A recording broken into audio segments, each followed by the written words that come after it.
you will also find the dial for adjusting the volume. To connect the monopolar handpiece, align the 3 pins on the handpiece cable connector with 3 holes in the receptacle and press firmly for a complete fit. To connect the bipolar handpiece, insert the cable connector here and press firmly for a complete fit. To connect the neutral pad, insert cable here and press firmly for a complete fit. Please note that the neutral pad should be placed relatively close to the surgical site and must adhere to the patient before the unit is turned on. Common locations are the upper or lower back, on the stomach, or on the patient's thigh. When the neutral pad is not connected properly, an audible tone will sound and the indicator will illuminate red. Next, we'll remove and insert an electrode from the monopolar handpiece. Ellman handpieces use a rotating collar to hold the electrode in place. To insert an electrode, loosen the collar 1 full turn and fully insert the shaft of the electrode into the handpiece. Orient the electrode as desired and tighten the collar to ensure it does not move. Please note that most electrodes are bendable as well. Next, we'll learn how to set the appropriate energy output. This yellow collection of controls and displays denotes the cutting mode. Within this mode, there are 2 waveforms, cut and blend. These waveforms are selected using the select button. Use this button to toggle back and forth between cut and blend. This yellow indicator light illuminates next to the selected waveform. Once you select a waveform, you set the energy level using these buttons. The same logic applies to the coag mode, which is denoted by the blue controls and displays. With this blue select button, you can toggle between coag, fulgurate, and bipolar waveforms, and their settings are displayed here. Both the fulgurate and bipolar waveforms must be activated using the foot switch.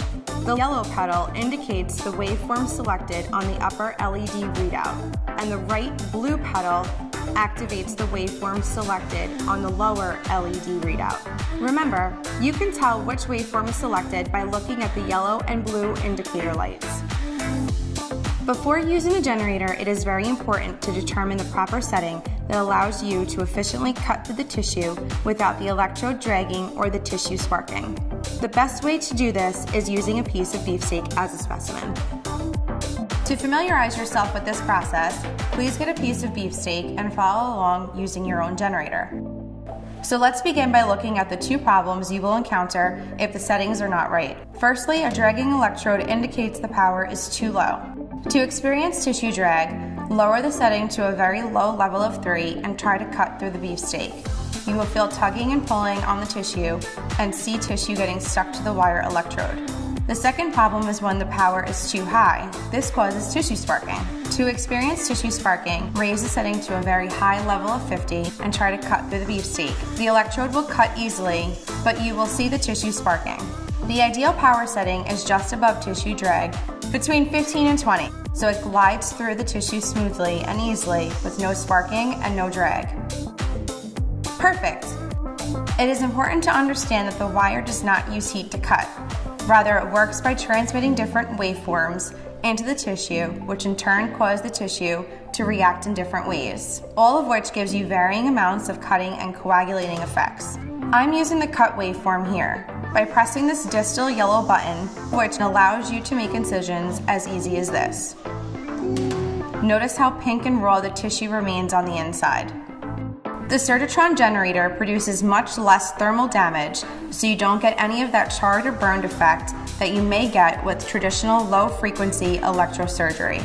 There are 2 reasons for this. The first reason is the high frequency. The Surgitron dual RF device operates at 4 MHz. This is 8 times higher than traditional electrosurgical devices, which run at approximately 0.5 MHz. Secondly, the wire does not rely on heat to cut. I can demonstrate this by activating the electrode and going directly from cutting tissue to touching a plastic bag, and it will not melt or burn the plastic. The cut waveform is the most ideal for initial skin incisions where first intention healing is your primary concern. If you have a situation where you want to excise a lesion and suture the skin edges together, you should use the cut waveform, since the edges remain pink and viable. Another important use for the cut waveform is for taking biopsies, where you want a clean specimen for pathology. I've now exchanged the straight cutting tip for a round loop electrode. With this electrode, I can gently sweep through the tissue to excise any intact specimen. Remember, it is important to activate the electrode before making contact with the tissue. If you are not setting the specimen for analysis, then you may choose to use the blend setting. This is commonly used for things such as skin tags, papillomas, nevi, keratosis, or other non-suspicious cosmetic lesions. Activate the blend waveform by pressing this middle button.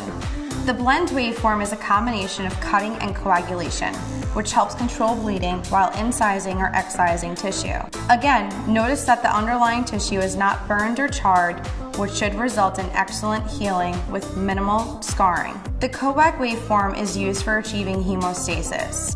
Now we will remove the loop electrode and replace it with the ball electrode, the most commonly used device for achieving hemostasis. Depress the blue button on the handpiece and lightly touch the bleeding areas to seal off the small blood vessels. Notice how the tissue blanches as it coagulates. This coag waveform is also the setting you would use to treat spider veins or epilate hair follicles using the Ellman fine microinsulated needles. The fourth setting on our unit is called fulgurate, and it is most similar to what you find in older devices known as hyflicators, where you are intentionally throwing a spark to destroy the tissue. To access the fulgurate waveform, press the blue select button until the indicator light illuminates next to fulgurate. To activate the electrode, press the right blue pedal on the foot switch. As you can see here, the difference is that it does actually blacken, tar, and burn the tissue, as opposed to the other high-frequency waveforms which preserve the surrounding tissue. The last modality on the Surgitron Dual RF unit is called bipolar. The frequency of the bipolar mode is 1.7 megahertz, lower than the 4 megahertz we discussed earlier. Lower frequencies are better for straight coagulation, which is what the bipolar mode is used for. Use of bipolar forceps require very low energy settings because the current only has to travel from one tip to the other. Thus, you rarely have to go above 3 to 5 on the bipolar setting. Similar to fulgurate, the bipolar waveform can only be activated by using the right blue pedal on the foot switch. This allows you to grab individual bleeders and seal them off. Many users prefer this type of coagulation because it is gentle to surrounding tissue. It is also excellent for wet field coagulation because you can go right into a wet field and effectively seal off bleeders. This completes our setup and demonstration of the Surgitron Dual RF generator.